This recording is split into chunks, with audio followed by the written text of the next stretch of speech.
Hello friends, आपका दोस्त Mohammad Asif but उम्मीद करता हूं कि मेरे सारे भाई खैरियत से होंगे। क्रिप्टो और बिटकॉइन की आज की ताज़ा तरीन और फ्रेश अपडेट के साथ मैं आपके सामने हाजिर हूं। बिटकॉइन और क्रिप्टो मार्केट के बारे में आपको अपडेट करेंगे कि यहां से किस रुख पर जा सकती है और मार्केट का यहां से नेक्स्ट मूव क्या हो सकता है। ये सब कुछ आपको रोज़ाना की तरह आज भी बताऊँगा। दोस्तों, हम लोग जो है बिटकॉइन के और मार्केट के फंडामेंटल और टेक्निकल एनालिसिस दोनों करेंगे।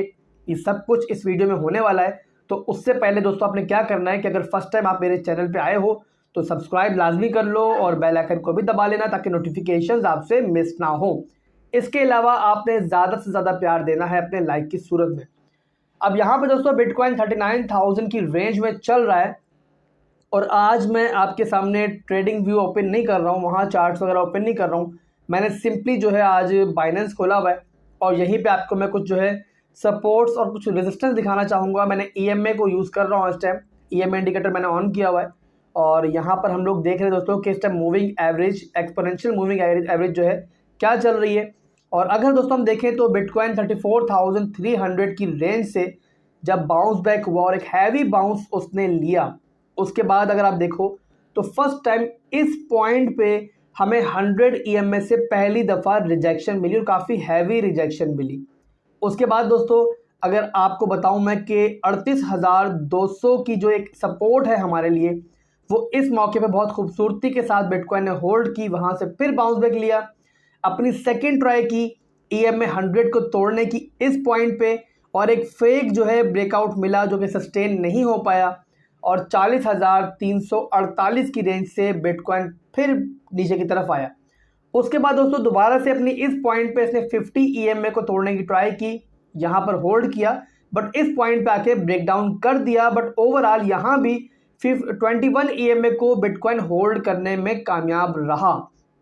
और अगर अभी की सिचुएशन दोस्तों बताऊं मैं आपको तो ईएमए 21 से बाउंस बैक के बाद इस टाइम बिटकॉइन जो है हमारा 50 ईएमए और 100 ईएमए के दरमियान जो है इस टाइम स्क्वीज हो रहा है, यानी मुसलसल जो दोनों आपकी एवरेजेस हैं, मूविंग एवरेजेस हैं, वो स्क्वीज होती जा रही हैं और यहाँ से किसी भी टाइम जो है बिटकॉइन को बड़ा मूव ले सकता है। ये मैंने 4 घंटे के टाइम फ्रेम की चार्ट खोला हुआ है।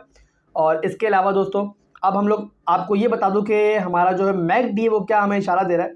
तो अगर मैकडी को आप देखो तो एक बुलिश होने के बाद दोस्तों अब मैकडी जो है स्क्वीज दोबारा होता जा रहा है और इसका मतलब है कि मैकडी इस टाइम न्यूट्रल होने जा रहा है। अभी बेरिश सिनेरियो में दाखिल नहीं हुआ बट 4 घंटे के टाइम फ्रेम में इस टाइम मैकडी न्यूट्रल चल रहा है।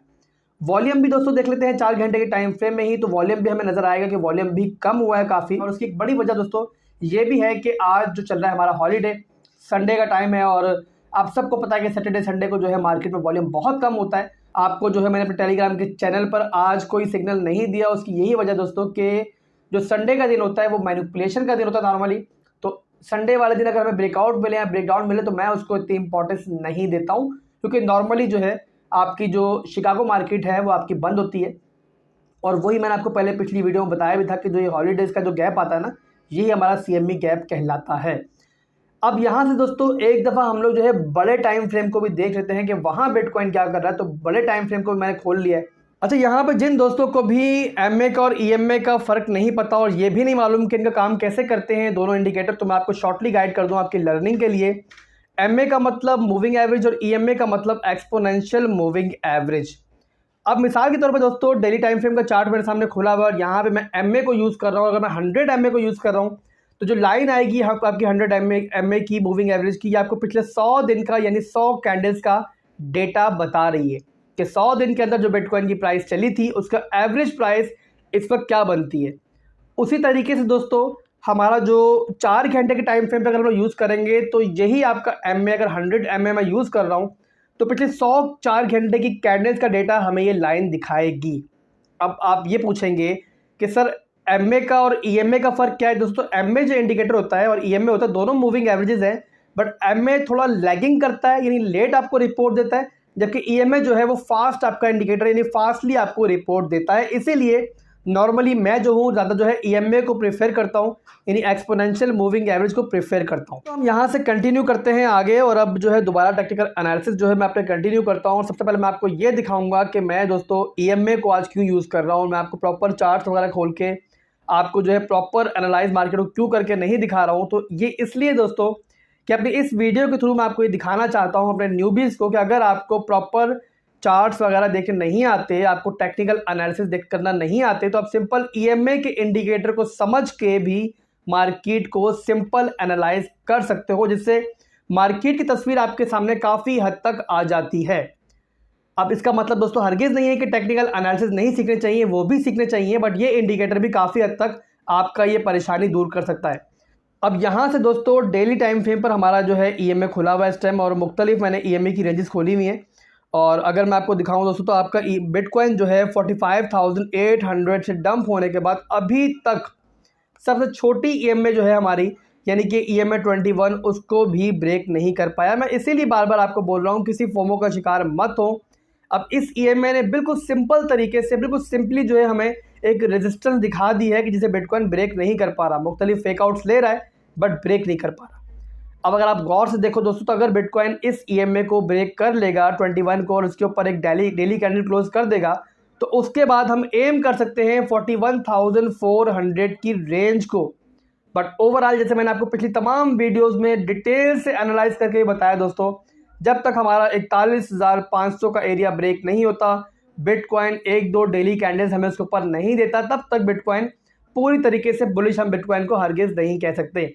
अगर बिटकॉइन ने अपनी ईएमए 50 को ब्रेक किया दोस्तों, तो नेक्स्ट मंजिल जो बिटकॉइन की होगी वो होगी 44,200 की रेंज, जो अभी के लिए हमारी बन रही है ईएमए 100 की रेजिस्टेंस डेली टाइम फ्रेम पर। इसके बाद दोस्तों जो मैकडी का इंडिकेटर है हमारा, वो भी इस टाइम जो इंडिकेट कर रहा है कि ओवरऑल जो है बड़े टाइम फ्रेम पे, डेली टाइम फ्रेम पे जो है इस टाइम बिटकॉइन जो काफ़ी बेरिश चल रहा है, और इस टाइम जो है न्यूट्रल फेज में भी बिटकॉइन अभी तक दाखिल नहीं हुआ है। सेकंड गवाही दोस्तों मैकडी की तरफ से कि बिटकॉइन बड़े टाइम फ्रेम्स पर अभी भी बुलिश नहीं है, और क्यों आपको इस टाइम जो है मार्केट में देखभाल के चलना चाहिए।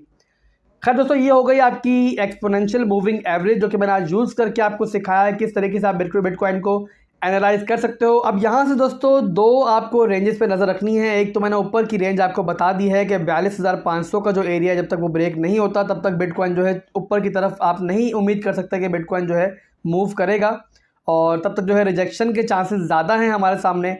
और उसके बाद अगर मैं सपोर्ट की बात करूँ तो छोटे टाइम फ्रेम में और शॉर्ट टाइम फ्रेम में बिटकॉइन बहुत खूबसूरती के साथ फिलहाल जो है 38,200 की जो सपोर्ट है उसको होल्ड कर रहा है, और बार बार वहाँ से बाउंस बैक कर रहा है। तो जब तक आपका बिटकॉइन जो है 38,200 की सपोर्ट को होल्ड रखेगा, ये बार बार ऊपर जाके ट्राई करने की कोशिश करेगा। तो हमें दोस्तों इस सपोर्ट पे बहुत नज़र रखनी है, क्योंकि अगर ये सपोर्ट टूटी तो इसके बाद दोस्तों बिटकॉइन दोबारा अपनी 36,000 की सपोर्ट की तरफ जाएगा। अब यहाँ पर दोस्तों आपको एक चीज़ का ध्यान रखना है कि टेक्निकल एनालिसिस से ज़्यादा जो है इस टाइम इंपॉर्टेंस रखते हैं, वो रखते हैं फंडामेंटल एनालिसिस। यूक्रेन और रशिया की लड़ाई जो है काफ़ी पीक पर पहुंच चुकी है, जो लड़ाई गलियों तक पहुंच चुकी है और शहरों की गलियों में लड़ाई स्टार्ट हो चुकी है, और रशिया को काफ़ी मुज़ाहमत का सामना करना पड़ रहा है। और अगर बाकी ममालिक की हम बात करें तो वो अगर फिज़िकली शामिल नहीं भी हैं, तो कम से कम जो है वो यूक्रेन को काफ़ी सपोर्ट्स वगैरह दे रहे हैं, जिस पर रशिया काफ़ी नाराज़ है। तो हमें अंदेशा है कि कहीं ऐसा ना हो कि ये लड़ाई जो है बाकी ममालिक तक भी फैल जाए। तो ओवरऑल दोस्तों सबसे ज़्यादा नज़र आपने इस टाइम रशिया और यूक्रेन का जो मामला चल रहा है, जो कॉन्फ्लिक्ट चल रहा है, उस पर रखना है। अगर कोई भी बुरी खबर आती है, कोई बड़ी बुरी न्यूज़ आती है, तो यहाँ से मार्केट बड़ा बुरा किस्म का डंप भी कर सकती है। उसके लिए आपने अपने आप को तैयार रहना है, और आपने अपने रिस्क को मैनेज करके चल रहा है। तो फ्रेंड, ये थी बिटकॉइन की आज की अपडेट, और जो कल मैंने आपको मशवरा दिया था वही मशवरा मेरा आज भी होगा कि आप फिलहाल कोई नई ट्रेड स्टार्ट मत करें। जो आपने शॉर्ट टर्म की ट्रेड्स ली हुई है, डेली ट्रेडिंग कर रहे हैं, या फिर आपने कोई शॉर्ट टर्म के लिए कोई पॉइंट परचेज किया है, तो स्टॉप लॉस को यूज़ करते हुए लें। और इसके अलावा जो आप इन्वेस्टमेंट करना चाह रहे हो लॉन्ग टर्म के लिए, उसको पार्ट्स में डिवाइड कर लो। सारी की सारी इन्वेस्टमेंट किसी भी एक डिप में नहीं करनी है आपने, और अगर मज़ीद डिप्स आएंगे तो वही आपकी जो इन्वेस्टमेंट आपने बचाई हुई होगी वो आपके काम आएगी। अभी के लिए दोस्तों आपसे इजाज़त चाहूँगा। जैसे कोई मज़ीद अपडेट हमारे सामने आती है तो मैं दोबारा आपके सामने आ जाऊँगा। अल्लाह हाफिज़।